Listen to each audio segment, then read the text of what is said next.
You ask Tiger to solve. This deals with linear equations with one unknown. The final result is x equals 39/20. Let's solve it step by step. Group all constants on the right side of the equation. Add 7/5 to both sides. Combine the fractions. Combine the numerators.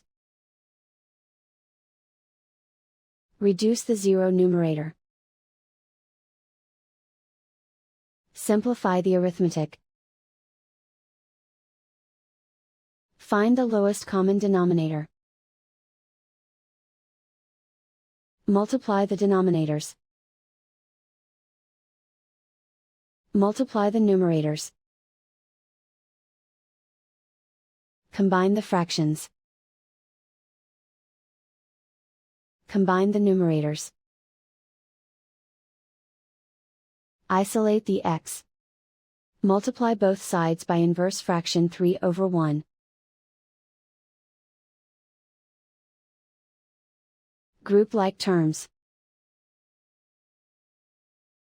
Multiply the coefficients.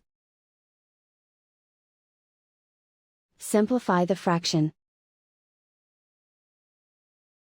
Multiply the fractions. Simplify the arithmetic. And so the final result is x equals 39/20.